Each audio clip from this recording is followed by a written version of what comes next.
এই কালাম তেলাওয়াত করে সাইয়েদনা ওমর ফারুকের মতো মানুষ, যে লোকটা রাসূলকে মারার জন্য গেলেন কিন্তু মারতে গিয়ে মারতে পারলেন না, হেরে গেলেন কিসের? তেলাওয়াতের কাছে। আল্লাহু আকবার। সাইয়েদনা ওমর ফারুক যখন রাসূলকে মারতে গেছেন তরবারি নিয়ে, আবু জাহেল বলে ফেলল, আমর ইবনে হিশাম বলে ফেলল, কে মারবে? মুহাম্মদ বিন আব্দুল্লাহকে তরবারি উঁচু করে ওমর ফারুক বললেন, আমি মারবো। রওনা দিয়েছেন তিনি, কিন্তু পারলেন না, কারণ তার কানের মধ্যে ঢুকে গেছে আল্লাহর কালামের তেলাওয়াত। তাহা মা আনজালনা আলাইকাল কুরআনা লিতাশকা, এই আয়াত যখন শুনলেন সঙ্গে সঙ্গে তিনি চোখের পানি আটকাতে পারলেন না। আয়াতগুলো নিয়ে গিয়ে নবীর সামনে দাঁড়ায় চোখের পানি ফেলে ফেলে তরবারি নবীর পায়ের কাছে রেখে দিয়ে বলছে, আল্লাহর নবী, আপনাকে আজকে হত্যা করতাম কিন্তু পারলাম না, কোরআন তেলাওয়াত আমাকে হারায়া দিয়েছে। জোরে বলি সুবহানাল্লাহ। ওমর কি মানুষ হয়ে গেলেন দেখেন, কি ব্যক্তি হয়ে গেলেন তিনি। রাষ্ট্রের তহবিলে কিছু মধু ছিল। রাষ্ট্রের তহবিলে কি ছিল? মধু ছিল। সেই মধুটা রাষ্ট্রের তহবিলই ছিল, তার মধুর প্রয়োজন, তিনি অসুস্থ, মধু তাকে শরীরে প্রয়োগ করতে হবে, মধু নিচ্ছেন না। তিনি বললেন, জনগণ আমাকে যতক্ষণ পর্যন্ত রায় না দেবে আমার এই মধুটা নেওয়া আমার জন্য হারাম। জনগণ যদি আমাকে জায়েজ বলে দেয় আমি তখন মধুটা আমি নিতে পারবো। আল্লাহু আকবার। আমার বন্ধুগণ, ওমর ফারুক রাদিয়াল্লাহু তাআলা আনহু তার এক ছেলে বাজার থেকে ছোট্ট ঘোড়া কিনে এনেছেন। তিনি ঘোড়াটাকে বড় করে বিক্রি করবেন, মোটা তাজা করে বিক্রি করবেন। তার ছেলে ঘোড়া কিনে আনছে, কিন্তু ঘোড়াটাকে ঘাস খাওয়ায়। ওমর ফারুক যেখানে থাকেন সেটা হলো রাষ্ট্রের জায়গা, তার পিছনে একটা রাষ্ট্রের জায়গা আছে, সেখানে ঘাস জন্মায়। সেই রাষ্ট্রের জায়গার উপরে যে ঘাস জন্মায় সেই ঘাস তার ছেলে সেই ঘোড়াকে খাওয়ায় আর ধীরে ধীরে বড় করে। ঘোড়া যখন বড় হয়ে গেল, মোটা তাজাকরণ করার পর ঘোড়া বিক্রি করতে গেছে লাভ করার জন্য, বাজারে বিক্রি হয়ে গেছে। কিন্তু যেদিন বিক্রি হয়েছে সেদিন ওমর ফারুকের বাড়ি থেকে বের হন না, আমার ছেলে আগে আসুক। দরজার মুখে দাঁড়ায় আছেন। সামনে ছেলে যখন দাঁড়ায় আছে, ছেলেকে বলছেন, আমার কলিজার টুকরার সন্তান, ঘোড়া কোথায়? বিক্রি করেছি। কিনছো কত? এত। বিক্রি করছো কত? এত। লাভ হয়েছে কত? এত।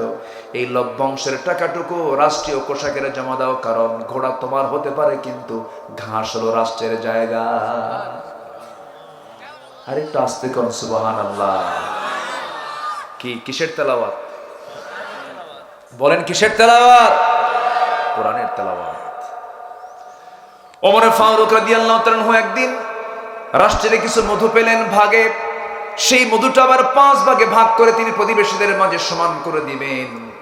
মধুর বোতলটা নিয়ে এসে বউকে বলছেন, বউ আমার, বেশি দিন কিন্তু আগের কথা নয়, ওমর ফারুক ছিলেন 40টা রাষ্ট্রের তিনি রাষ্ট্রপ্রধান। কয়টা রাষ্ট্র বলেন? 40টা রাষ্ট্রের রাষ্ট্রপ্রধান তিনি। হাতের মধ্যে মধু নিয়ে এসে বউকে বলছেন, বউ আমার, এই মধুর বোতলে 5টা ভাগ করবে, আমাদের একটা অংশ আর বাকি 4টা অংশ প্রতিবেশীর মাঝে বন্টন করবে। বউকে দায়িত্ব দেওয়ার 2 থেকে 3 মিনিট পর আবার বলছেন, স্ত্রী, মন খারাপ করা যাবে না, আমি তোমাকে মধুভাগের দায়িত্ব দেব না, আমি অন্য কাউকে দেব। বলুন, কোন স্বামী যদি স্ত্রীর সঙ্গে এমন আচরণ করে পরিবেশ কেমন হবে? কিছুই হবে না। মানে আপনাদের বউরা সব রাবেয়া বস্রী হয়ে বসে আছে, কোনো গন্ডগোল করবে না? না? হ্যাঁ, লাগবে কিছু? লাগবে নাকি? লাগবে কিনা? তুমি সংসার করবো আমার সাথে, এত সন্দেহ করো? কিচ্ছু বললেন না তার স্ত্রী, মধুর বোতলটা নিলেন। কিন্তু মনক্ষুণ্ণ হওয়া স্বাভাবিক। মধুর বোতলটা নিয়ে প্রতিবেশীর একজনের কাছে গিয়ে বললেন, ও আমার প্রতিবেশী ভাই, এই যে মধুর বোতল তোমাকে দিয়ে গেলাম, এটাকে তুমি সমান 5 ভাগে ভাগ করবে, একটা ভাগ আমাকে দেবে, বাকি 4 ভাগ 4 জনকে দিয়ে দিবা।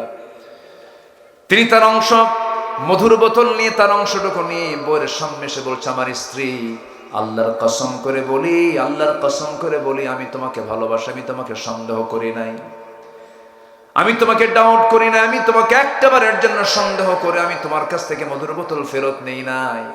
মধুর বোতলটা ফেরত নেওয়ার উদ্দেশ্য হলো, মধু হলো তরল জিনিস, এটাকে ভাগ করতে গেলে, এটাকে যখন তুমি ভাগ করতে যাবে সেই সময় কিছু মধু তোমার হাতে লেগে যাবে, সেই মধুটা 1 ফোঁটা হোক, 2 ফোঁটা হোক, 3 ফোঁটা হোক, এতটুকু মধু আমাদের ভাগে বেশি আসুক চাই নাই মনে করে মধুভাগের দায়িত্ব আমরা অন্যের কাঁধে তুলে দিয়েছি। কিসের তেলাওয়াত? বলুন কিসের তেলাওয়াত? কোরআন তেলাওয়াত করলে মানুষ ভালো হয়ে যায়। বলি আলহামদুলিল্লাহ। আমরা কোরআনটাকে বুঝবো নিয়মিত, জোরে বলি ইনশাআল্লাহ। কিন্তু কোরআন তেলাওয়াত হয় আমার দেশে কখন জানেন? মানুষ যখন মরে যায়, যখন মানুষ কি হয়, হুজুর কিছু ভাড়া করে আনো তো, আল্লাহ ঠেকা পড়ছে তোমার ওই ভাড়া করা তেলাওয়াত আল্লাহ কবুল করা।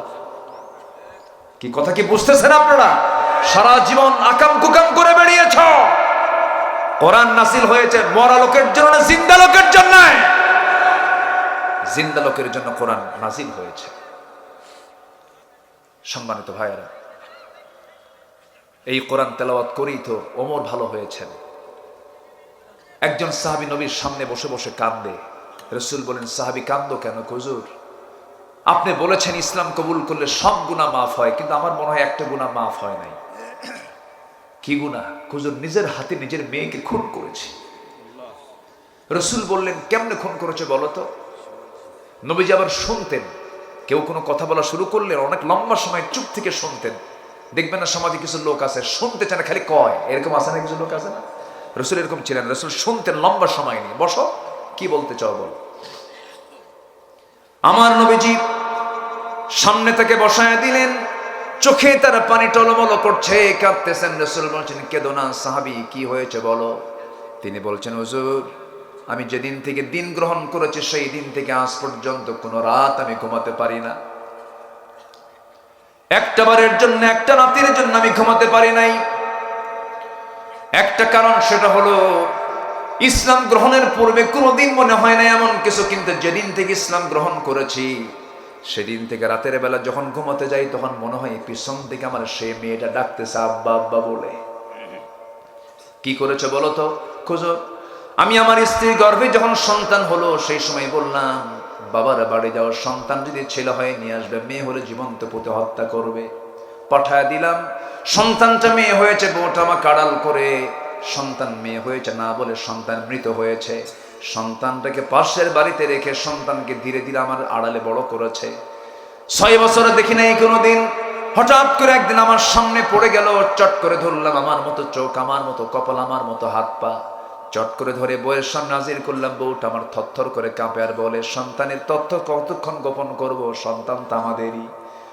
আমি দারুণ খেপে গেলাম, অগ্নি শর্মা হয়ে গেলাম। শিরকিয়াতের কারণে, জাহালাতের কারণে মেরে ফেলার জন্য প্ল্যান করলাম, সূক্ষ্ম অভিনয় শুরু করলাম। মেয়েটাকে কোলের মধ্যে আদর করলাম। মেয়েটা বলছে, বাবা তুমি তো খুব ভালো, আমার মা তোমার সঙ্গে কেন পরিচয় করে দিল না? হুজুর আমার সন্তানটা আমাকে সম্পূর্ণ বিশ্বাস করে আমাকে চুমা খায়, আমাকে আদর করে। পরের দিন সকালবেলা বললাম, মা তোমাকে আজকে তোমার নানির বাড়ি নিয়ে যাব। সে পাগল হয়ে গেল, ছটফট করছে। মাকে বললাম, মা আমাকে সাজিয়ে দাও। বউটা আমাকে সাজিয়ে দিল তার মেয়েকে। সাজগজ করে মেয়েটাকে নিয়ে আমি যখন রওনা করলাম, চুমা দিলাম, আদর করলাম, মেয়ে আমার সঙ্গে রওনা দেওয়া শুরু করলো। কিন্তু সন্তান তো জানেন আমি কেমন পাষাণ পিতারে। হুজুর আমি সন্তানকে নিয়ে আমি রওনা দিয়ে জঙ্গলের দিকে চলে গেলাম। মেয়েটার মুখ ছোট হয়ে গেছে। মেয়ে বলছে, বাবা এইদিকে যাও কেন? তুমি নানির বাড়ি না যাবা? কিচ্ছু বললাম না। জঙ্গল পার হয়ে সামনে গিয়ে আমি ঠিক দুপুরবেলা কোদাল হাতে নিয়ে গর্ত খনন শুরু করে দিলাম। মেয়েটা আমাকে বলছে বারবার, বাবা নানির বাড়ি কখন যাবে? নানির বাড়ি কখন যাবে? গর্ত কেন খনন করছো? কিচ্ছু বললাম না। গর্ত খনন করি হুজুর, সেই মেয়েটা আমার দাড়ির ভিতরে মাটিগুলো ছিটকে পড়ে, আর আমার মেয়েটা আলতো করে সেই দাড়িগুলো সাফ করে দেয় আর বলে, বাবা নানার বাড়ি কখন যাবা? আমার ঘর্মাক্ত দেহ কোদাল মারতেছে, শরীরটা ঘেমে ঘেমে যাচ্ছে, আমার ঘামগুলো টপ টপ করে পড়তেছে। গামছা দিয়ে সেই ঘামগুলো মুছে মুছে দেওয়ার বলে, বাবা গর্ত কেন খনন করছো? কিচ্ছু বললাম না। গর্ত খনন যখন শেষ হয়ে গেল, এবার মেয়েকে বললাম, মা দেখো তো গর্ত খননটা কেমন হয়েছে। আমার মেয়েটা বিশ্বাস করে নিয়েছে। আমার মেয়েটা একটা মুচকি হাসি দিল। মুচকি হাসি দিয়ে যখন গর্তের কাছে চলে গেছে, গর্তের কিনারে গিয়ে উকি মেরে যখন দেখতে নিলাম, আমি পিছন দিকে চলে আসলাম। এমন জোরে সজোরে আঘাত করলাম, এক আঘাতে এক ধাক্কায় মেয়েটা গর্তের মধ্যে পড়ে গেল। গর্তের মধ্যে যখন পড়ে গেছে, চিত হয়ে দুটো হাত এক জায়গায় করে বলছে, বাবা বুঝতে পেরেছি তুমি আমাকে এই জায়গায় কেন এনেছো। আজকে মার কথা সত্য হয়ে গেছে। তুমি আমাকে মেরে ফেলবে বাবা, তোমার কাছে একটাবারের জন্য, আজীবনের জন্য একটাবার প্রাণ ভিক্ষা চাই। আজকে যদি তুমি আমাকে বাঁচায় দাও, আমৃত্যু এই চেহারা তোমার সামনে আমি কোনোদিন দেখাবো না।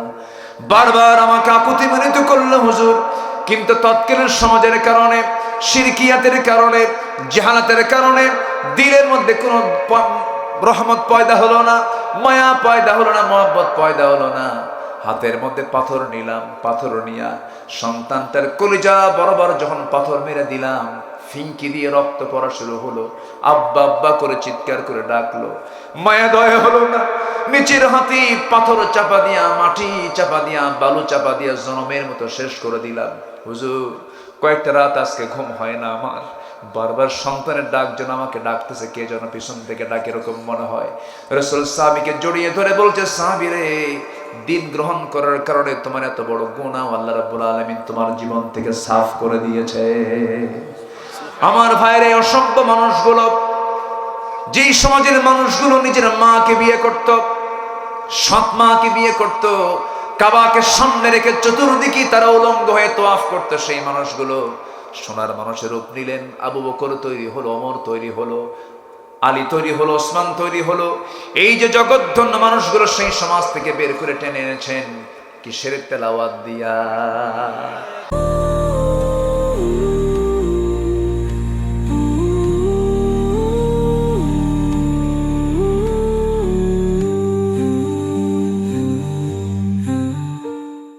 وبركاته.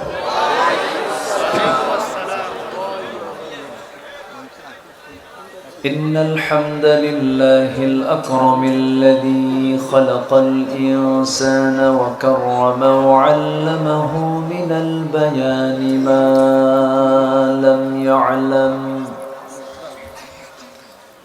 فسبحان الذي لا يحصى امتنانه باللسان ولا بالقلم. نشهد أن لا إله إلا الله وحده لا شريك له، ونشهد أن سيدنا وحبيبنا ومولانا محمدا عبده ورسوله، الذي أرسله بالحق بشيرا ونذيرا وداعيا إلى الله بإذنه وسراجا منيرا. فقد قال الله تعالى في كلامه المجيد وفرقانه الحميد: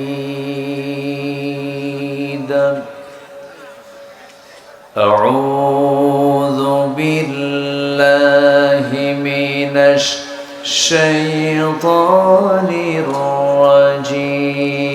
الرجيم. بسم الله الرحمن الرحيم.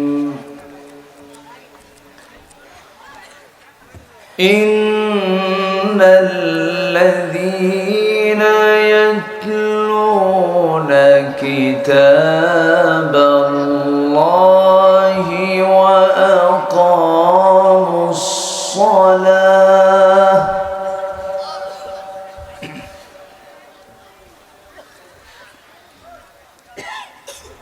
إن الذين يتلون كتاب الله وأقاموا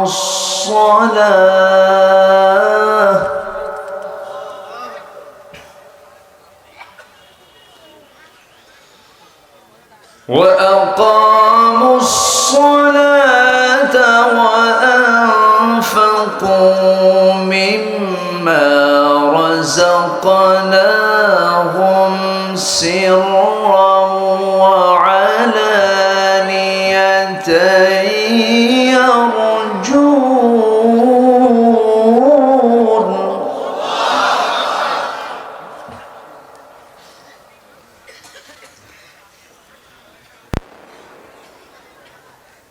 سرا وعلانية يرجون تجارة لن تبور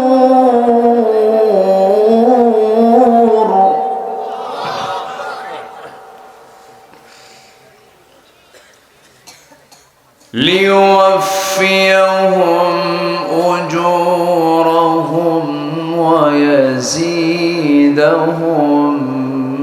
من فضله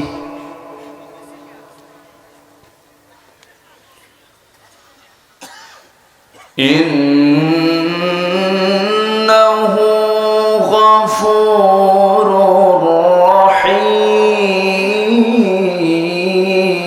رحيم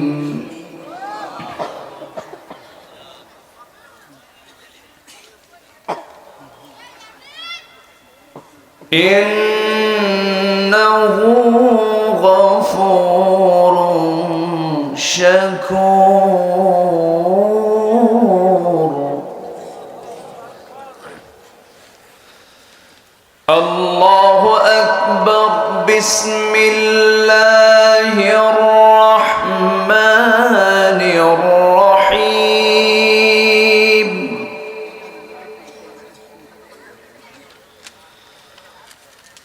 إن الله وملائكته يصلون على النبي يا أيها الذين آمنوا صلوا عليه وسلموا تسليما اللهم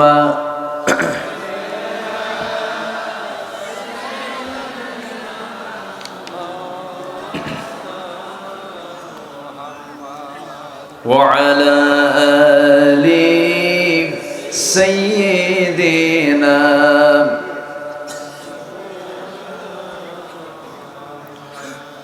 সবাই বলুন বালাগাল উলা বিকামালিহি কাশাফাত তুজা বিজামালিহি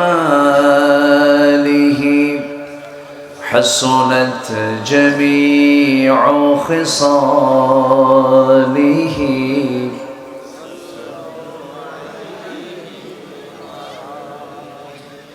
سورة يوسف بداري حكمة لقمان ما قارئ قرآن باري يهدي لسادمان ما بلغ العلا بكماله كشف التجى بجماله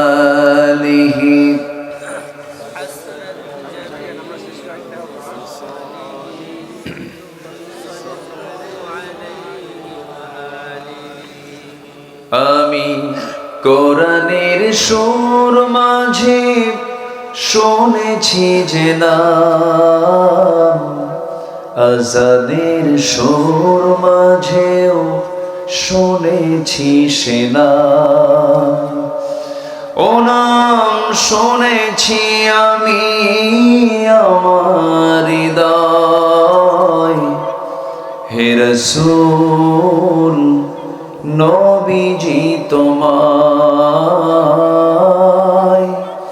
হে রাসূল নবীজি তোমায় সবাই বলি সাল্লাল্লাহু আলাইহি ওয়াসাল্লাম। পাবনা জেলার সুজানগর উপজেলার উলাট শাহাদত আফরোজা ওয়েলফেয়ার ট্রাস্টের নিমিত্তে প্রতিষ্ঠানের চেয়ারম্যান জনাব শাহাদত হোসেন সাহেবের মরহুম মৃত পিতা রুহের মাগফিরাত কামনার্থে প্রথম বার্ষিকী তাফসীরুল কোরআন মাহফিল 2025 ওয়েলফেয়ার ট্রাস্ট প্রাঙ্গণে অনুষ্ঠিত আজকের এই মহৎ আয়োজনের সম্মানিত সুযোগ্য সভাপতি শাহাদত আফরোজা ইতিমখানা হাফিজে মাদ্রাসার সম্মানিত সভাপতি জনাব শেখ জালাল উদ্দিন, আজকের এই মহৎ আয়োজনের সম্মানিত অনারেবল চিফ গেস্ট, বিশিষ্ট সমাজসেবক শিল্পপতি জনাব আব্দুল হালিম সাজ্জাদ সাহেব,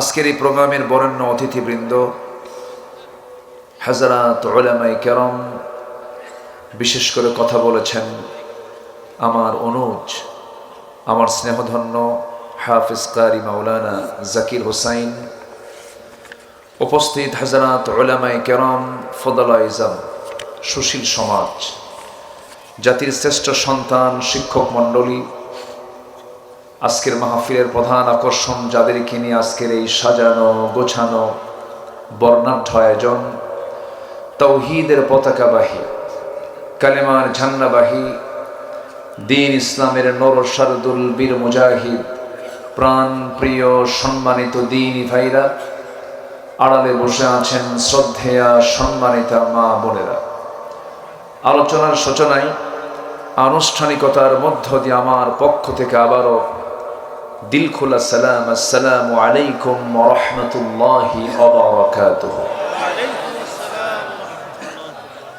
সবাই কেমন আছেন?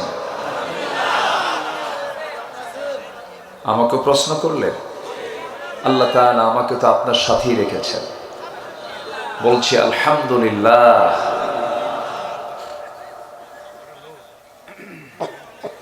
মহান রব্বে করিমের শাহী দরবারে শুকরিয়া যে মহান আল্লাহ সুবহানাহু ওয়া তাআলা আমাকে আপনাকে একটি অনুকূল পরিবেশ, নিশ্চিন্ত মনে কোরআন শোনার বলার একটা সুযোগ আল্লাহ পাক তৈরি করে দিয়েছেন, বলি আলহামদুলিল্লাহ। এই তো মাত্র কিছুদিন আগেই তো মাহফিল করার কোনো পরিবেশ ছিল না। মাহফিল কমিটির জুতার তলা ক্ষয় হতো, মাহফিলের পারমিশন মিলত না। আমি কি ভুল বললাম? মাহফিল করা ছিল মাহফিল কমিটির কাছে যেন একটা অপরাধের মতো। যারা কোরআনকে বন্ধ করতে চেয়েছিল তারাই তো বন্ধ হয়ে গেল, ঠিক আছে না? আল্লাহ পাক আবার চালু করে দিয়েছেন, বলি আলহামদুলিল্লাহ। চিৎকার মেরে বলছে আল্লাহুম্মা ইন্নী আসআলুকা আল হুদা ওয়াত তুকা ওয়াল আফাফা ওয়াল গিনা। সবাই বলি আল্লাহুম্মা আইন্নি আলা যিকরিকা ওয়া শুকরিকা ওয়া হুসনি ইবাদাতিকা। আমরা আল্লাহ তাআলার শুকর আদায় করে নিলাম। একটু উঠতে একটু দেরি হয়ে গেল। আমরা অনেক ওয়াজও শুনছি। ছোট বাচ্চার ভিতরে যে কলিজা, ও তো গোটাটাই কলিজা, ও তো কাঁপলই না।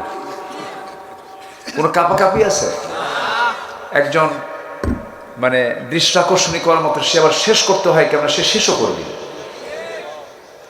প্রত্যুৎপন্ন মতিত্ব বলে এটাকে, উপস্থিত প্রজ্ঞা। খুব সুন্দর। আল্লাহ তুমি তাকে বড় আলেম বানাও। আবার জাকির নায়েকের মতো ইংরেজিতে কথা বললো একজন, সুন্দর না? সন্তানগুলোকে আলেম বানাও, কাজে আসবে,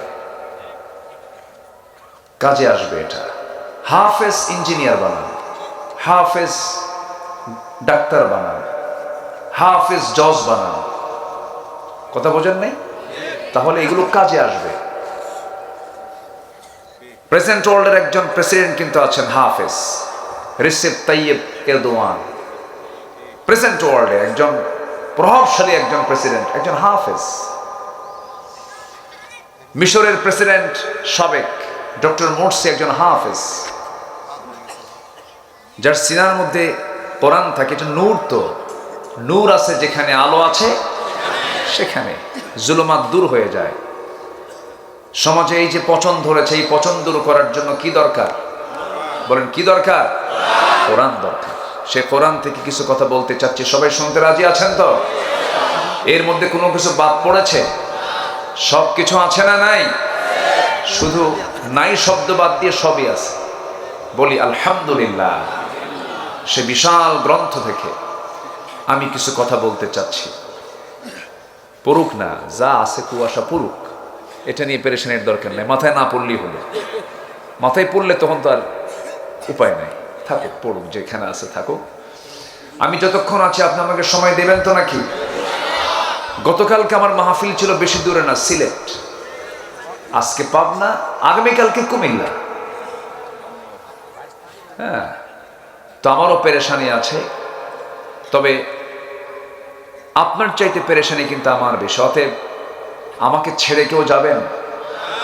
আমাকে ছেড়ে কেউ যাবেন? সবাই থাকতে রাজি আছে তো? বিগত সকল সময়ের চাইতে এবার মাহফিলের পরিমাণ কমছে না বাড়ছে? আমার মনে হয় এলাকায় এটাই মনে হয় শেষ মাহফিল হচ্ছে নাকি? আরো মাহফিল আছে তো, কিন্তু হয়েও গেছে বহু বহু হচ্ছে, হয়ে গেছে, আরো হবে, হওয়া দরকার। আল্লাহ কবুল করুন। যত বেশি হবে জিকির হবে কার? আল্লাহ তাআলা। আর বেশি হলে পরে তখন যাত্রা টাত্রা আসবে না, আকাম কুকাম হবে না। যারা মাহফিল কমিটির দায়িত্ব পালন করবে তারা কখনো যাত্রার কমিটির দায়িত্ব পালন করতে পারবে না। ওগুলো ভণ্ডামি বাদ দিতে হবে। মসজিদ মে নামাজ পড়ো, হোটেল মে শরাব পেও। মসজিদে নামাজ পড়ো, হোটেলে গিয়ে মদও খাও। আল্লাহ খুশি থাক, শয়তানও যেন বেজার না হয়। এই চরিত্র কি ইমানদারের না মুনাফিকের? ইমানদার না মুনাফিকের? আমরা কি হতে চাই বলুন? কি হতে চাই আমরা? ইমানদার। আসুন আমরা মূল আয়াতের দিকে যাই। আমি দুটো আয়াত আমি তেলাওয়াত করছি, আমি খুব বেশি সময় নেব না। আপনার বিরক্ত হওয়ার আগেই আমি শেষ করব। বিরক্ত মানে কি? আপনার মানে একটা টাইম থাকে তো, মনের শরীরের বিভিন্নভাবেই আমি আপনার বিরক্তির উদ্রেক হব না। আমি খুব অল্প সময় শেষ করব। শুধু আমি দুটো আয়াতের একটু হক আদায় করার চেষ্টা করব, যেটা এখান থেকে আমি তেলাওয়াত করেছি। একটু আসল মূল আলোচনার দিকে যাচ্ছি। এই পৃথিবীতে চলতে গেলে আমরা ব্যবসা শব্দ শুনলে আগ্রহ কমে না বাড়ে? বলেন বলেন। জানো ওই ব্যবসাটা না খুব ভালো। কি ভাই, কোন ব্যবসা? কি আগ্রহ আছে না নাই? আচ্ছা, আল্লাহ তাআলা এই জন্য এই আয়াতের মধ্যে বিজনেস ঢুকাইছেন। কি ঢুকাইছেন? বিজনেস। তিনটা কাজ কোনো বান্দা যদি করে তার বিজনেসে কোনোদিন লস হবে না। জোরে বলি সুবহানাল্লাহ। এটি কিন্তু আল্লাহ তাআলার নিজের বক্তব্য, কারো বক্তব্য নয়। আল্লাহ রাব্বুল আলামিন বলেন, ইন্নাল্লাযীনা ইয়াতলুনা কিতাবাল্লাহি ওয়া আকামুস সালাতা ওয়া আনফাকু মিম্মা রাযাকনাহুম সিররাও ওয়া আলানিয়াতান ইয়ারজুনা তিজারাতান লান তাবুর। জোরে বলুন আল্লাহু আকবার। নিঃসন্দেহে যারা নাম্বার ওয়ান, এক নম্বরে যারা কাজ করবে, এক নম্বর কাজ হলো যারা আল্লাহর কালামটাকে তেলাওয়াত করবে। কি করবে বলেন? তেলাওয়াত করবে। তেলাওয়াতের আগে হলো কিরাআত। প্রথম যে ওহীটা নাজিল হয়েছে সেটা হলো কিরাআত। ইকরা, পড়ো। কার নামে? আসতে বলবেন না, কার নামে? আল্লাহর নামে পড়ো। প্রথম যে ওহীটা নাজিল হলো যারা মক্কায় গিয়েছেন, মক্কা দূরে মাত্র 3 মাইল দূরে জাবালে নূর। জাবালে নূরের উপরের দিকে একটা গুহা আছে, ইদহুমা। সেই গুহার নাম হলো গারে হেরা। সেই গারে হেরার ভিতরে আমার নবীজি 5টা বছর ধ্যানমগ্ন থাকলেন। সেই 5 বছর ধ্যানমগ্ন থাকতে থাকতেই সেই জায়গায় সেই ফেরেশতা আসলেন, যে ফেরেশতা সকল পয়গম্বরদের মাঝে এসেছিলেন। জিবরিল আমিন নবীর কাছে ওহী নাযিল করলেন, ইকরা বিসমি রাব্বিকাল্লাযী খালাক খালাকাল ইনসানা মিন আলাক ইকরা ওয়া রাব্বুকাল আকরামুল্লাযী আল্লামা বিল কলম আল্লামাল ইনসানা মা লাম ইয়ালাম। জোরে বলুন আল্লাহু আকবার। নবী আপনি পড়ুন কার নামে? আসতে বলবেন না, কার নামে? আল্লাহর নামে, যিনি মানুষকে সৃষ্টি করেছেন জমাট রক্ত থেকে, ঝুলন্ত থেকে। যোগ সদৃশ ছিল মানুষের। যখন আল্লাহ পাক মানুষ সৃষ্টি করে যখন সুরক্ষিত একটা জায়গার মধ্যে মার জরায়ুতে যখন রেখেছেন, এটা প্রথমে ছিল হলো আলাক, জোকের মতো দেখা যায়। তো বিশ্ববিখ্যাত একজন ভ্রূণ বিজ্ঞানী, ভ্রূণ তথ্যবিদ, এমব্রায়োলজির একজন গবেষক ডক্টর কেইট মুর, উনি এই এমব্রায়োলজির উপরে অনেক কিছু তথ্যপাথ্য দিয়েছেন। ওনার কাছে যখন আলাক শব্দটা গেল, কোরআনের এই থিসিসটা যখন গেল, তখন ওনাকে নতুন করে জানানো হলো যে আলাক মানে হলো জোকের মতো কোনো কিছু দেখা যায়, এমন কিছুকে আলাক বলা হয়। উনি এটাকে মাইক্রোস্কোপ যন্ত্র দিয়ে দেখা শুরু করলেন, গভীর গবেষণা করে দেখেন কোরআন যে অর্থ দিয়েছে, কোরআন যে রায় দিয়েছে, এটাই রাইট।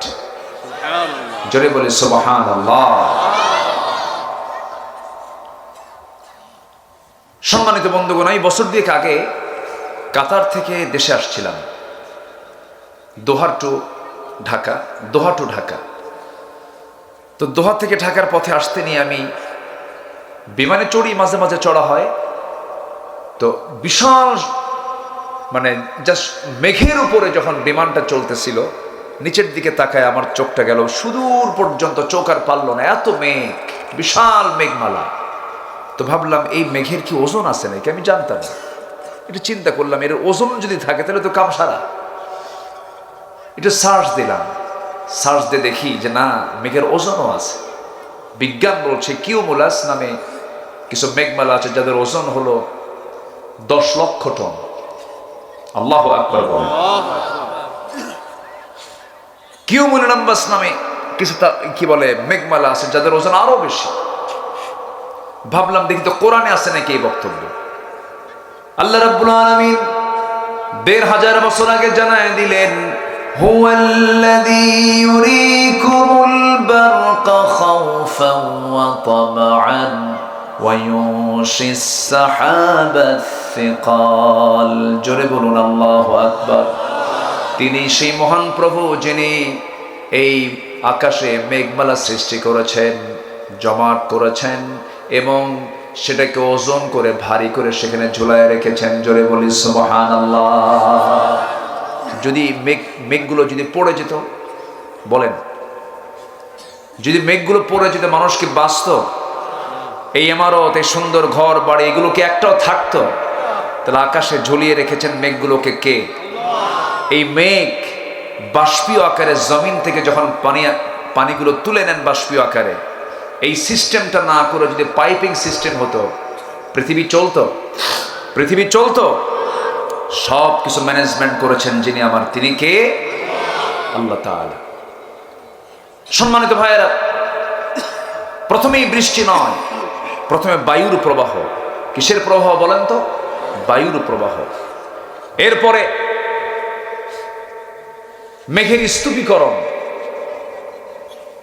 এরপর সেই ঘনীভূত সেই মেঘ থেকে আল্লাহ তাআলা এটাকে গলে গলে বৃষ্টি আকারে জমিনটাকে ধুলাই মলিন জমিনটাকে সিক্ত করেন। তিনি কে? আল্লাহ তাআলা। এটা বিজ্ঞান হালে এসে প্রমাণ করছে যে প্রথমে বায়ুর প্রবাহ হয়, এরপরে বৃষ্টি নাজিল হয়। তাহলে এই তথ্যগুলো আজকে বিজ্ঞান 19-20 শতকের সময় এসে বলল, অথচ আল্লাহ রাব্বুল আলামিন এই কথাটা আজ থেকে আরো 1500 বছর আগে বলে দিয়েছে। জোরে বলি সুবহানাল্লাহ। তাহলে এখন বলুন তো, বিজ্ঞান প্রমাণ করলো না কোরআন থেকে ধার নিল? কোরআন থেকে ধার নিয়েছে।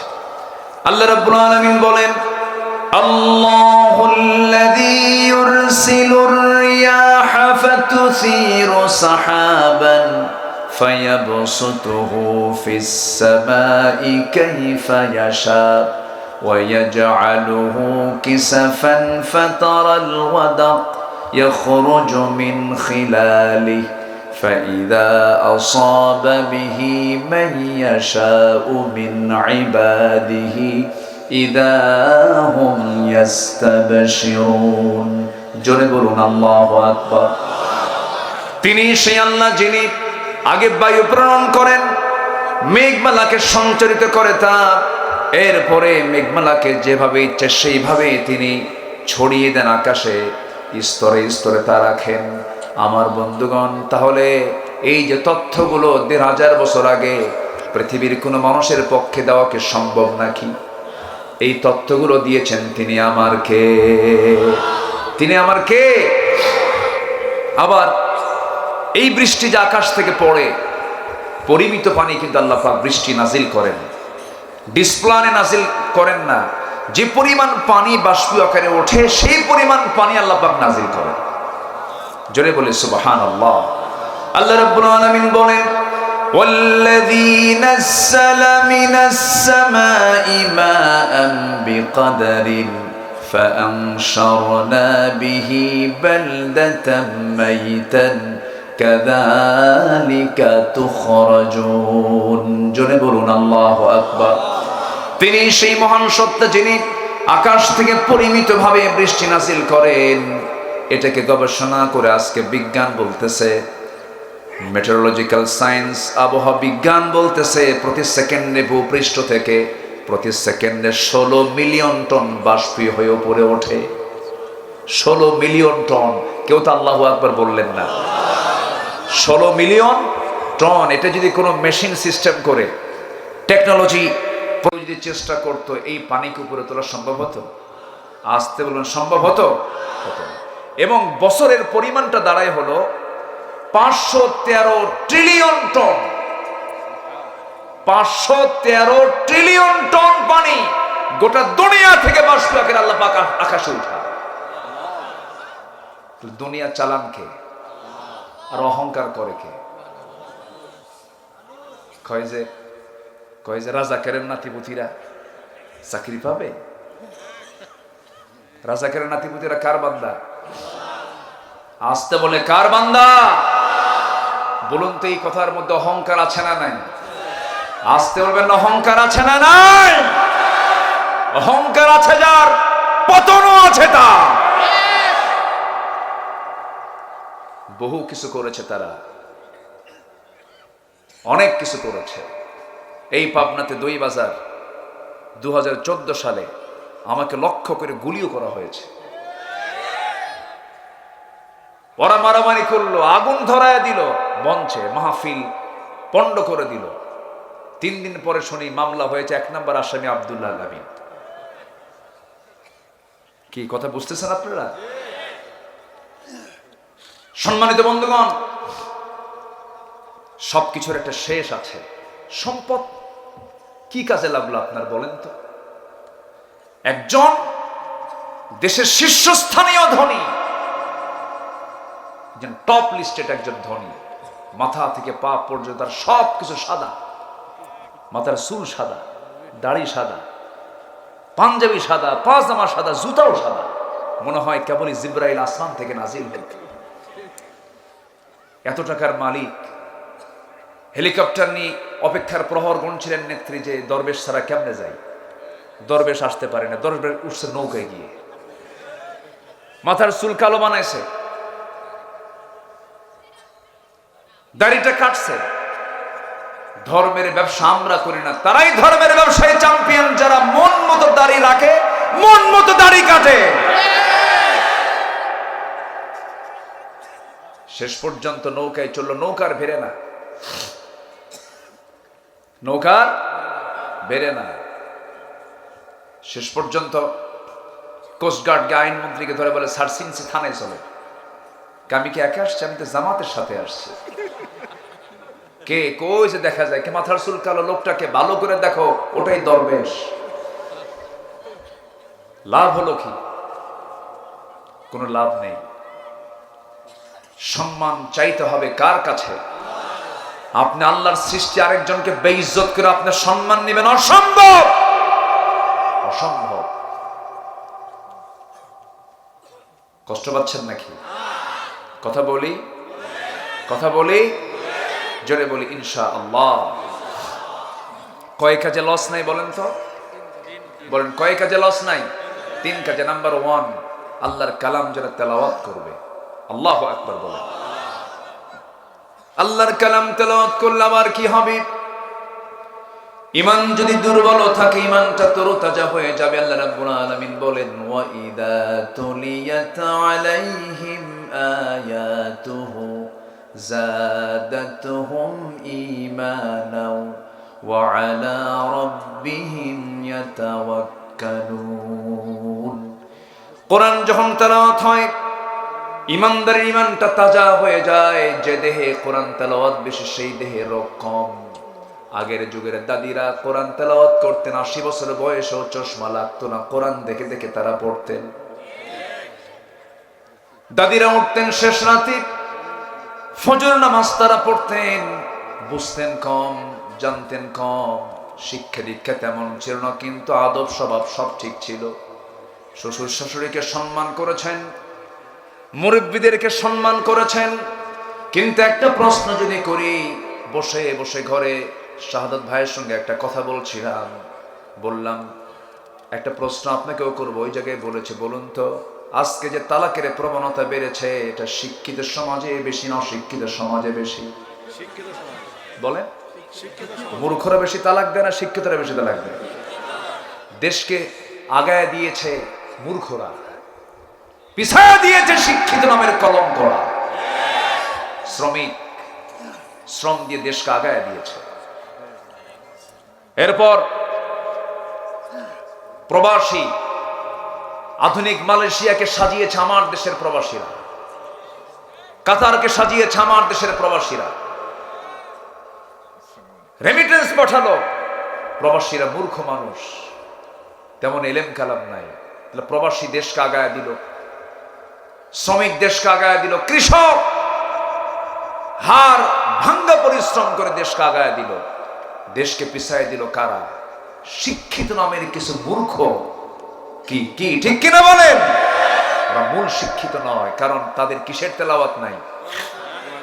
কিসের তেলাওয়াত নাই? এখানে একটা ফুল বাগান সাজানো হয়েছে, একটা মাদ্রাসা বানানো হয়েছে। আমি জানেন ঢুকেই আমি খুবই আনন্দিত। আল্লাহ তুমি এই মাদ্রাসাকে কিয়ামত পর্যন্ত কবুল করে নাও। কেউ তো থাকবো না আমরা কেউ থাকবো? সব তো কয়েকদিন পর আপনার ছেলে মেয়ে সব দখল করে ফেলবে, বলবে যা কবরে যা। কই যা? যা কবরে। 24 ঘন্টাও দেরি করবে না। পৃথিবীতে আপন বলতে আমার কেউ নাই, কেউ আমার আপন না। কে বলেছে আমার বউ আপন? কে বলেছে আমার সন্তান আপন? কে বলেছে আমার বাপ আপন, মা আপন? কেউ আপন না। শুধু চোখ বন্ধ করে একটু ভাববেন, পৃথিবীতে আমার আপন জন বলতে কেউ নাই। আমার আপন তিনি কে? আমার আপন কে? আল্লাহ। এক্ষুনি আপনি মরে যান, সুন্দরী স্ত্রী আপনার, ছোট্ট বাচ্চা আপনার কোলে আছে, এক্ষুনি দুনিয়া থেকে বিদায় নিয়ে নেন। সংবাদ যাবে আপনার স্ত্রী কানে, হাওয়া করে কাঁদবে, সেন্সলেস হয়ে পড়বে। এরপরে হুঁশ থাকবে না, 3 দিন খাবে না, 6 দিন গলা ভেঙ্গে বসে থাকবে, পাগলের মতো ছোটাছুটি করবে। কিন্তু দেখা যাবে 2 সপ্তাহ পার হলে পরে খাওয়া স্বাভাবিক হয়ে যাবে, 1 মাস হয়ে যাবে, হাসি মুখে ফুটবে, 2 মাস, 3 মাস, 4 মাস হয়ে যাবে। শ্বশুর বাড়ির লোকজন তোমার সুন্দরী কম বয়সী বউটাকে নিয়ে চলে যাবে। 6 মাস 7 মাস হয়ে গেলে পরে মুরব্বীরা আনাগোনা করবে, কানাকানি করবে, এমন একটা মেয়েকে এই জায়গায় কেমন করে রাখবো? বিয়ের শাদী দেওয়া দরকার, জোর করে হয়তো বা বিয়ের শাদী দিয়ে দেবে।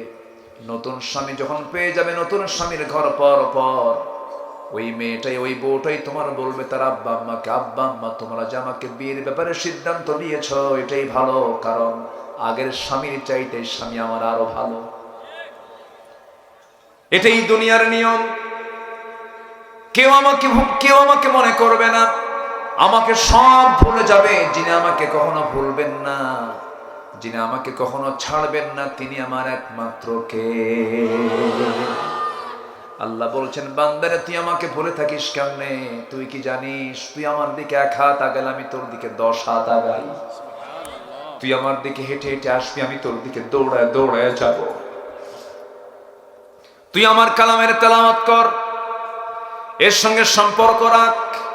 এটা এমন একটা কিতাব, সায়েন্টিস্ট সায়েন্স নেবে পাবে, বিজ্ঞানী বিজ্ঞান নেবে পাবে, সাহিত্যিক সাহিত্য নেবে পাবে, ব্যবসায়ী ব্যবসা নেবে পাবে, লেখক লেখা নেবে পাবে, চাকরিজীবী চাকরি পদ্ধতি নেবে পাবে, ব্যাংকের ব্যাংকের পদ্ধতি পাবে, আইনজীবী আইন পাবে, রাজনীতিবিদ রাজনীতি পাবে,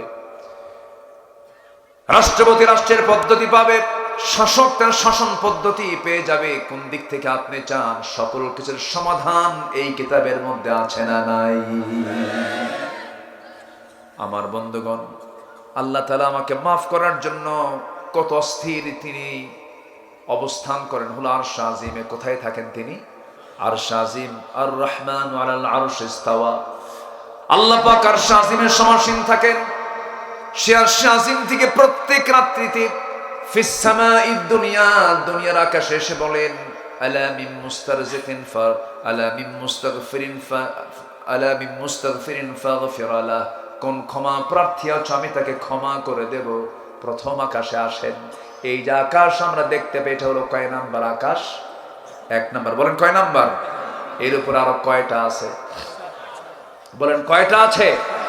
আল্লাহ কি 1 আকাশের মালিক না 7 আকাশের মালিক? আর সেই 7 আকাশের মালিকের বান্দা আমি, ছোট্ট একটা মানুষ, 4-5 বার পায়খানা করলে হুঁশ থাকে না, সে আবার অহংকার দেখায়। কিছু চেহারা সুন্দর কিছু যুবক আছে, বিশাল বডি, একটু জিম টিম করে, বডি টডি ভালো, চেহারাটা একটু ভালো, রাস্তায় যখন হাঁটে বুঝায় আমি একখান মাল, তুমি কিচ্ছু না বাবা, কিচ্ছু না। মরে গেলে 3 দিনে চামড়া নাই, 7 দিনে নারী ভুঁড়ি নাই, এরপরে সিগাল ঢুকবে, সাপ ঢুকবে, বিচ্ছু ঢুকবে, 3 মাসে তোমার চামড়াও নাই, কিচ্ছু নাই, কয়েকটা হাড় ছাড়া। কিসের বড়াই করো তুমি? তোমার জন্ম 1 ফোঁটা পানি থেকে। অহংকার বান্দার জন্য নয়। চোখ বন্ধ করলে সব অহংকার ছুটে যাবে। অহংকার কার? আর সে আল্লাহ বলছেন কি জানেন? সে আল্লাহ বলতেছেন, বান্দা আমি দুনিয়ার আকাশে চলে আসি আমি তোমাকে মাফ করার জন্য। আকাশটা কত বড় দেখেন। আমরা যেখানে বসে আছি, আমার কথা কি মন খারাপ করছেন আপনারা? কথা বুঝতে পারছেন তো? আমরা যেখানে বসে আছি এখান থেকে আকাশটা কয় মাইল দূরে? 3 মাইল? কিছু কন, একটা পরিমাণ কন দেখি। হ্যাঁ, কোথায় কোথায় 9,80,00,000 মাইল দূরে? আকাশ আকাশ। সূর্য চন্দ্রের একটা এস্টিমেট করা যায়। আকাশ কই? আকাশের কোনো কেউ তথ্য পাইছে খুঁজে? কিন্তু আকাশ দেখা যায় না? দেখা যায়। এই ছাদের মালিককে। খুঁটি কয়টা? 4-5টা আছে মনে হয়, নাকি? কোন খুঁটিমুটি আছে? বলুন তো, পৃথিবীর কোন ছাদকে সঙ্গে পারবে? কাতারে গিয়েছিলাম, কাতারে এক শপিং মার্কেটে ঢুকে দেখি আকাশ রাতের বেলা দিনের মতো। ওরা পুরো উপরটাকে পুরো চাঁদনি রাতের মতো সাজাইছে, দিনের মতো সাজাইছে। মানে আকাশের ডিজাইন তারা করেছে। আকাশটা কত আধুনিক ডিজাইনের আকাশ, ছাদ। আল্লাহু আকবার। পৃথিবীর কোনো বিল্ডিং কি খুঁটি ছাড়া হয়? আর আল্লাহ পাক একটা ছাদ বানায় রাখছেন, কোনো খুঁটি নাই। জোরে বলি সুবহানাল্লাহ। বিগাইরি আমাদিন তারাউনহা। আমার ভাইয়েরা, এই আকাশটা কত দূরে? কান লাগাবেন, কানটা খরগোশের মতো খাড়া করবেন, মনোযোগ দিয়ে শুনুন। একটু ওই হাদিসের দিকে ব্যাখ্যা দিতে নেই, কথাটা বলতে আমি বাধ্য হচ্ছি, একটু বলা দরকার, একটু শোনেন। আমার আল্লাহ কত দূর থেকে আমাকে মাফ করার জন্য প্রথম আকাশে আসেন। আমরা যেখানে বসে আছি পাবনা জেলার সুজানগর উপজেলার উলাট গ্রামে আমরা বসে আছি। এই জায়গা থেকে আমরা যদি উপরের দিকে তাকায় একটা আকাশ দেখতে পাই, সূর্য দেখতে পাই, রাতের বেলা চাঁদ দেখতে পাই। এই চাঁদের দেশে মানুষ গেছি, সূর্যের কাছে মানুষ যেতে পারে নাই, কিন্তু কিছু তারকারা যে আকাশে দেখা যায়, তারকা 1টা 2টা নয়, ব্যাটেল জুইস নামক একটা তারকা আছে, যে তারকা সূর্যের চাইতে 33 কোটি গুণ বড়। একটু আস্তে কোন সুবহানাল্লাহ। কত কোটি গুণ? কত কোটি গুণ বলেন? সূর্যের চাইতে একটা তারকার আকার 33 কোটি গুণ বড় একটা তারকা। এরকম করে গ্যালাক্সি, এক একটা গ্যালাক্সির মধ্যে আছে 500 বিলিয়ন তারকা। মিলিয়ন না, 500 বিলিয়ন তারকা আছে এক একটা গ্যালাক্সির মধ্যে। ওটা কিন্তু আকাশ না, মহাশূন্যে ঝুলতেছে, মহাশূন্যে ঝুলতেছে। এই তারকাগুলো বেটেলজুইস, সুপারনোভা, আড্রা, প্রক্সিমা সেন্ট্রাই, এই সমস্ত তারকাগুলোকে আল্লাহ রাব্বুল আলামিন মহাশূন্যের মাঝে ঝুলায় রেখেছেন। আবার আমার বন্ধুগণ, এরকম গ্যালাক্সি একটা দুইটা নয়, কোটি কোটি গ্যালাক্সি আল্লাহ রাব্বুল আলামিন মহাশূন্যে রেখে দিয়েছেন। মানুষ চাঁদে গেল, এখন মানুষ যদি চিন্তা করে আমরা একটা তারকার দেশ দেখতে যাব, পৃথিবীর সবচেয়ে নিকটবর্তী তারকার দেশ হলো প্রক্সিমা সেন্ট্রাই। প্রক্সিমা সেন্ট্রাই যদি কেউ যেতে চায়, দুনিয়ার কোনো যানবাহন দিয়ে কি যাওয়া সম্ভব নাকি? দেখে চেষ্টা করে দেখি তো নভোযান দিয়ে সম্ভব হয় কিনা। অ্যাপোলো 11 নামে একটা নভোযান আছে, লেটেস্ট নভোযান, যার ঘন্টার গতি হলো 39,000 কিলোমিটার। কত হাজার? মানুষ বানাইছে, কিন্তু মানুষের জ্ঞান যে নাই তা তো না। ঘন্টার গতি কত? 39,000 কিলোমিটার। অ্যাপোলো 11, এই অ্যাপোলো 11 যার ঘন্টার গতি হলো 39,000 কিলোমিটার, 39,000 কিলোমিটার বেগে যদি কেউ ওই নভোযানে চড়ে যদি রওনা দিয়ে দেয়, সেই সবচেয়ে নিকটবর্তী তারকার দেশ প্রক্সিমা সেন্ট্রায় যেতে যদি সময় নেয়, রওনা দেয়, তার সময় লেগে যাবে পার আওয়ার 39,000 কিলোমিটার বেগে সময় লেগে যাবে 1,15,000 বছর মাত্র। যাবেন কারা কারা? হাত তোলে। যাবেন? কেমনে যাবেন? বাঁচবেন কয়দিন? যাবেন কখন? কেউ তো সুবহানাল্লাহ বললেন না। জোরে বলেন সুবহানাল্লাহ।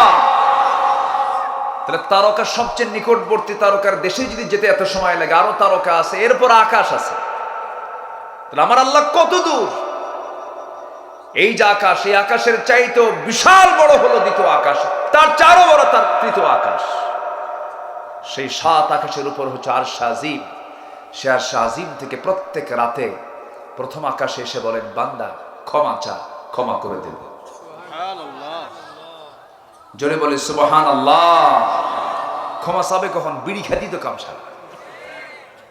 এত বিড়ি এই জাতি খায়, ওরে বাপরে বাপ। এই যে আসতেছিলাম ওখানে, যখন বহু লোক দেখলাম আসতেছে, এক একটা লোকের মুখ থেকে এক একটা বিড়ির গন্ধ। মাহফিল শেষে মোসাফা করতে আসে, রাগ করেন না, আবার একটু মজা করে বলতেছে, মোহাব্বতে মোসাফা করে। মোসাফা করি মাশাআল্লাহ, কোনো সমস্যা নাই, কিন্তু কি বলে, গাড়িতে বসে যখন দু হাত যখন নাকে নেই, তখন দেখি সুঘ্রাণ আর সুঘ্রাণ। তো বললাম তাড়াতাড়ি কিছু দাও, হাতটা ধুয়ে ফেলি। এত বিড়ি জাতি খায়, মনে হয় জাতি মানে বান্দার সৃষ্টি হয়েছে বিড়ি খাওয়ার জন্য। ভাত একবেলা মিস হোক, বিড়ি মিস হওয়া যাবে না, ঠিক কি না? এত খাওয়া খায়।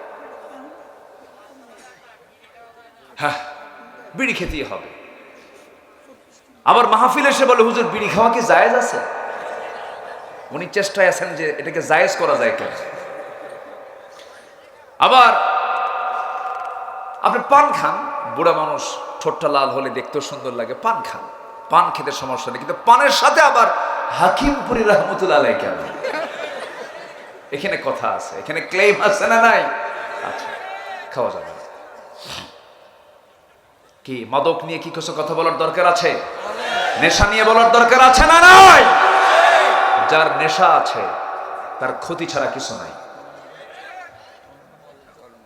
কোন নেশার দিকে আমরা যাব না। জোরে বলি ইনশাআল্লাহ। যুবকরা ভালো হও, তোমার হাতে আগামীর বাংলাদেশ উঠবে। নামাজটা পড়ো, চরিত্র সুন্দর করো। গার্লস স্কুলের সামনে যায়া ইতিমের মতো বসে দেখো না, এগুলো লস প্রজেক্ট। ফুচকা টুচকা একসঙ্গে বসে খাইও না, চুরি ফিতে কিনে দেওয়ার দরকার নেই, একদম লস, একদম কি লস। মনে থাকবে? আস্তে কয়, মনে থাকবে? পিছনের দরজা দিয়ে যাবা না। বিয়ের প্রয়োজন হবে সামনে বলে ফেলবা, মুরব্বীকে বলে ফেলবা। যে যুবক বিয়ে করার আগ্রহ প্রকাশ করে সে চরিত্রবান, আর যে যুবক বিয়ে করার কোনো কথাই কয় না ও বাইপাস মারে। সোজা কথা কি ঠিক কিনা? এটা বাপ মাকে বুঝতে হবে যে না, ছেলে আমার বলতেছে, ছেলে ভালো থাকতে চায়। কি যুবকরা তোমরা খুশি হওনি? আসতে কয়, এই খুশি হওনি? তাহলে প্রেম হবে বিয়ার আগে না বিয়ার পরে? কি প্রেম হবে বিয়ার আগে না বিয়ার পরে? পরে। আগে কিসের? বিয়ের আগে যদি প্রেম করো, প্রেম কইরা বিয়ের আগেই সব শেষ হবে। বিয়ের পরে আর প্রেম খুঁজে পাবে না, খালি কিলেকি। কি হবে?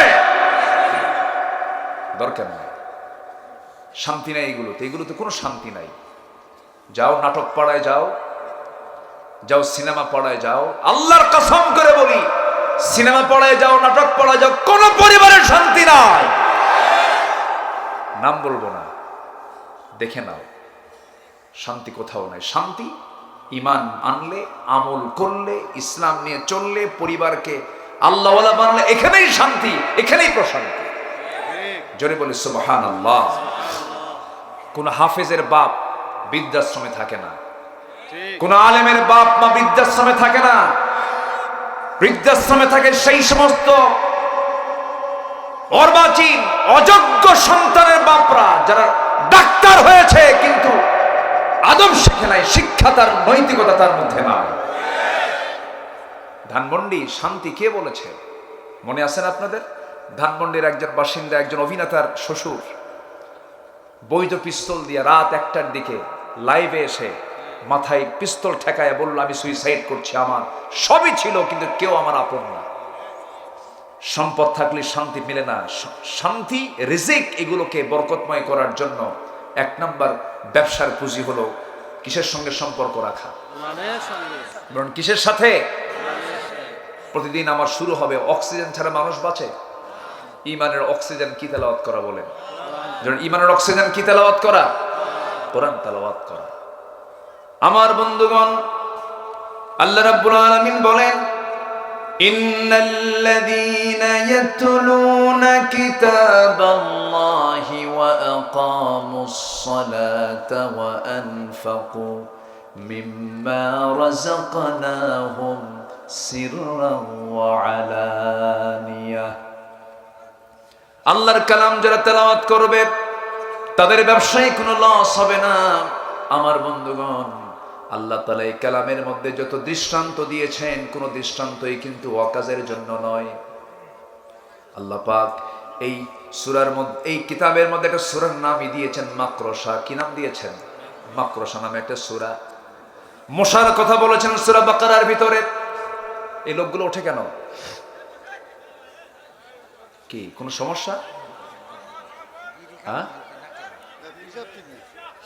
চাপ চাপ, শীতকাল তো বুঝি তো, চাপ লাগে। নিম্নচাপ নো প্রবলেম, দয়া করে কি ঊর্ধ্ব চাপে যাবেন না। বিড়ি খাওয়ার চাপও কিন্তু আছে। একটু বসেন, জি বসেন, কষ্ট পাচ্ছেন না তো? বসুন আমার ভাইয়েরা। জি, অসুবিধা হলে শেষ করে দেব কিন্তু। হ্যাঁ বসেন।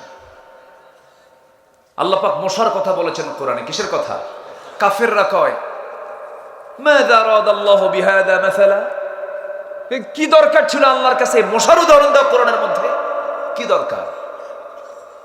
মশা কি ছোটখাটো প্রাণী মনে হলো? কি ছোটখাটো?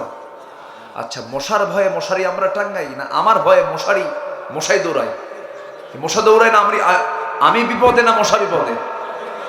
শক্তিশালী কে?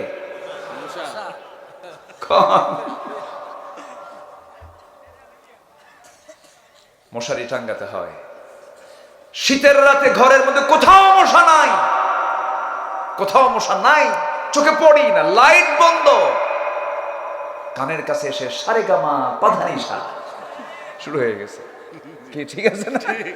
আর ঘুম হয় না। কেমনে টের পেল?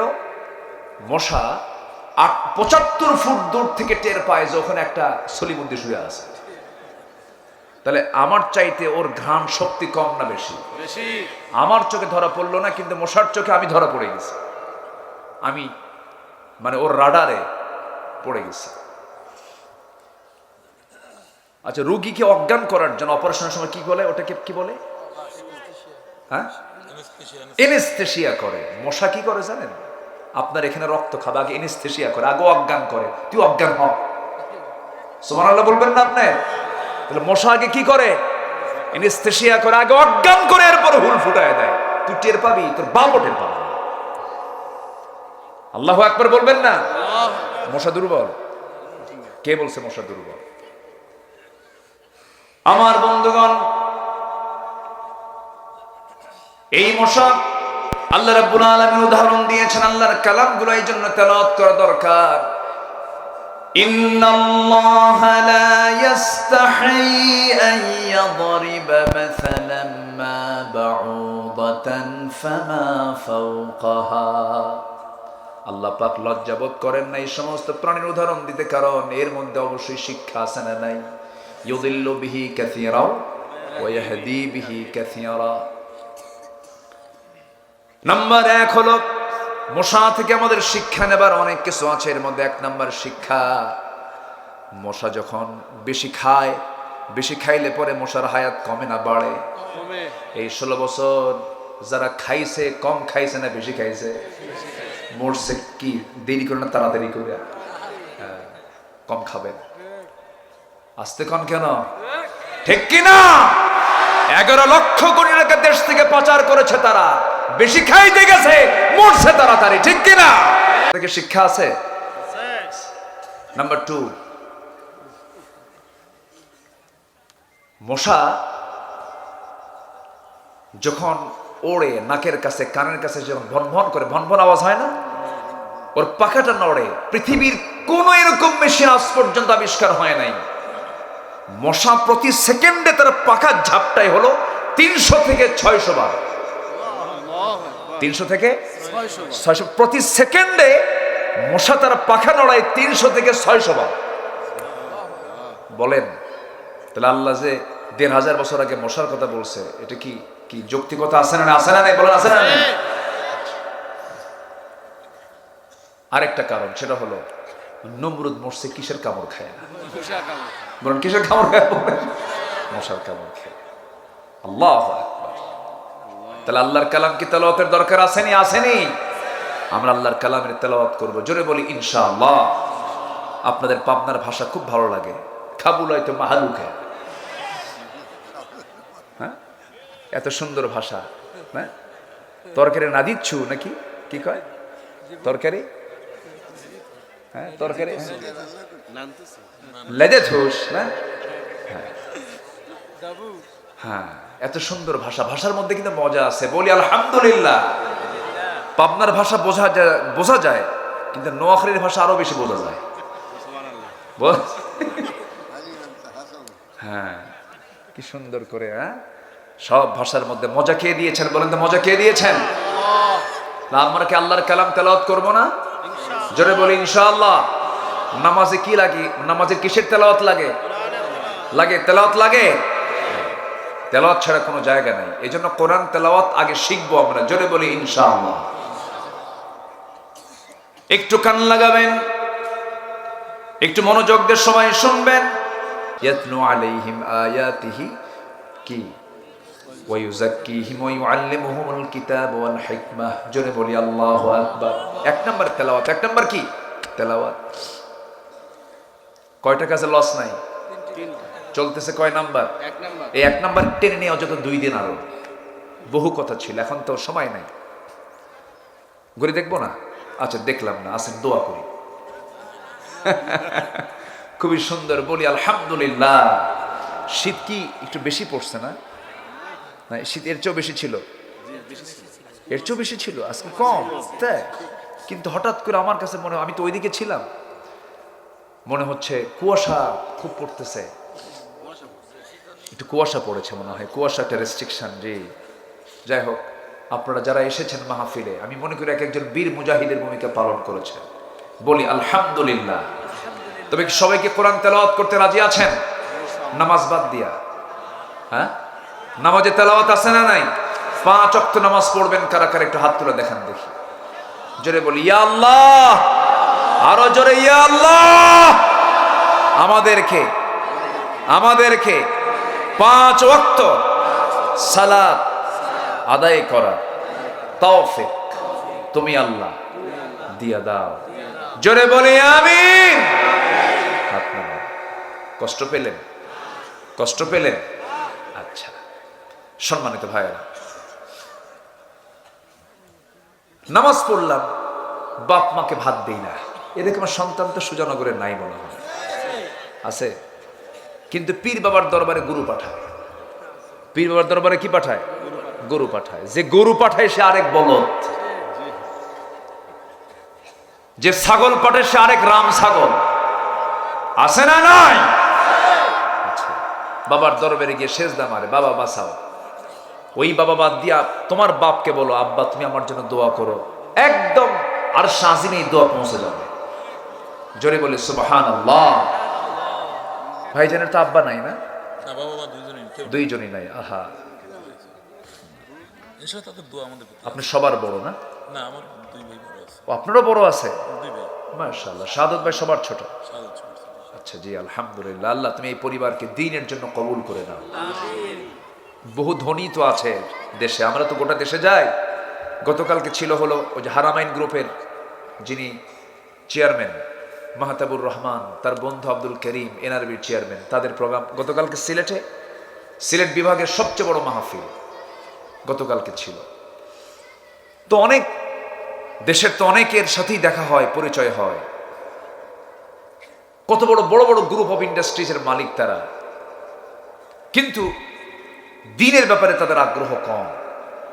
আজকে যদি ধনীরা যদি দিনের দিকে ঝুঁকে পড়ত, দেশ আজকে অপসংস্কৃতির আগ্রাসনের শিকার হতো না।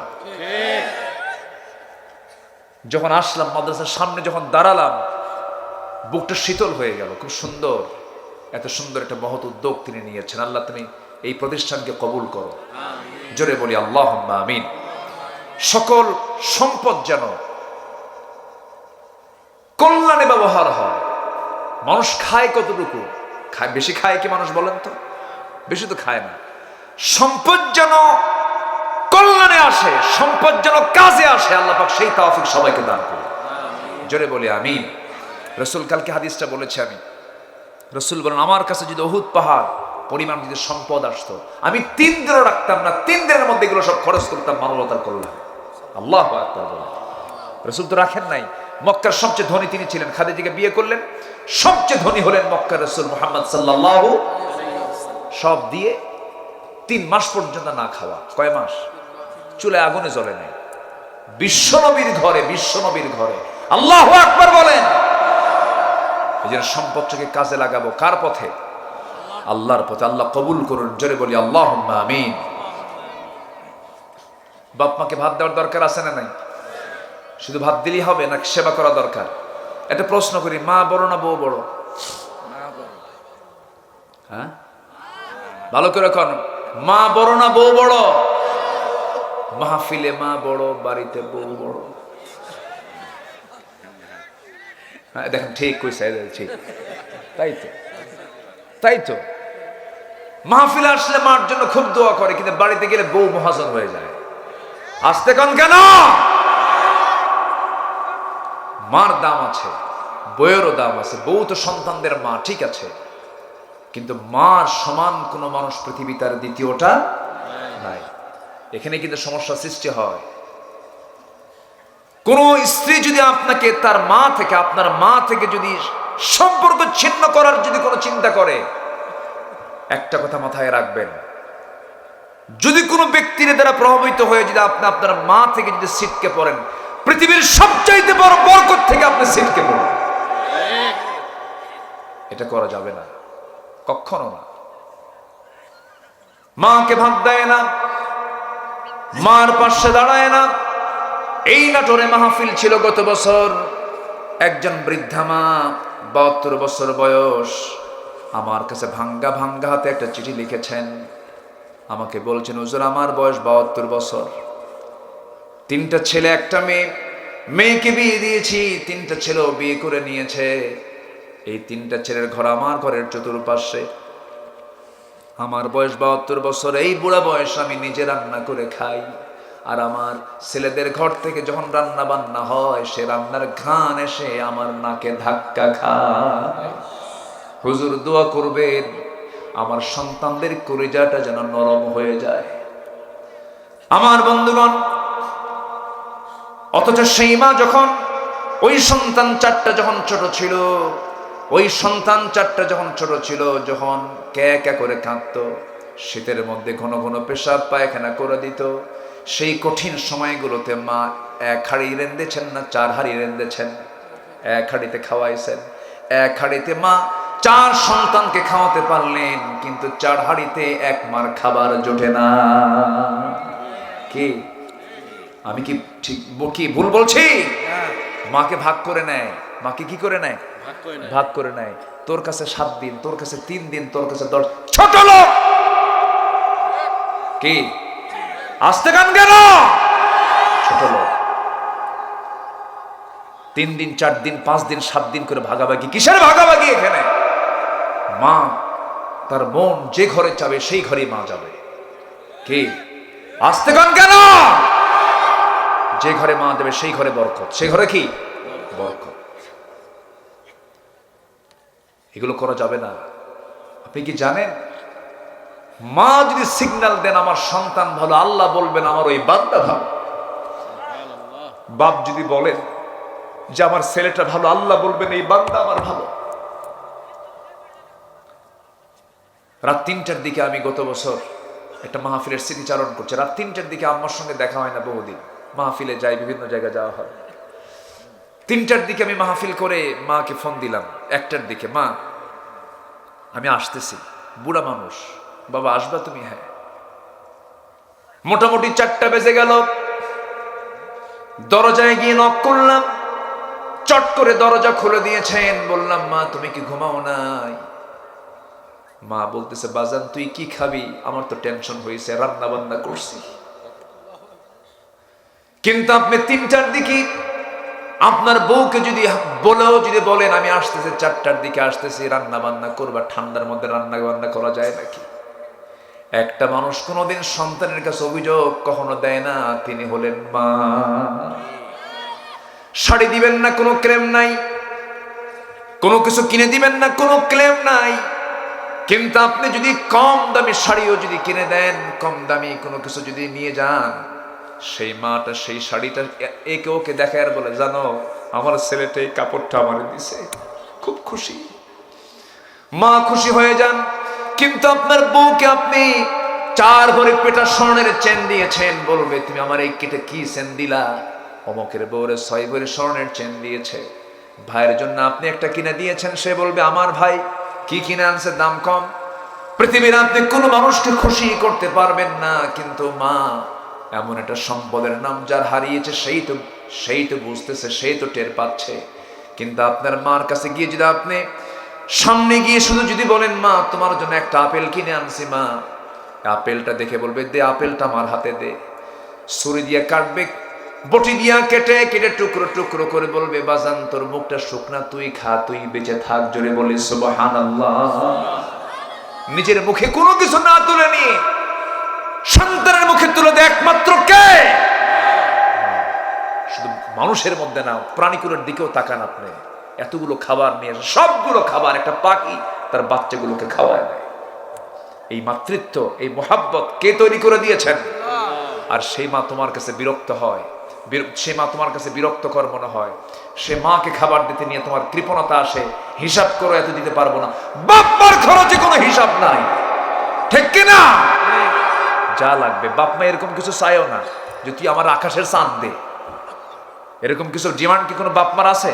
না। বরং আপনি বেশি টাকা দিলে বলে, এত লাগে না আমার, তুই নে এটা, তুই এটা কর, এত খরচ করিস কেন? ধমক মারে উল্টা, ঠিক কিনা?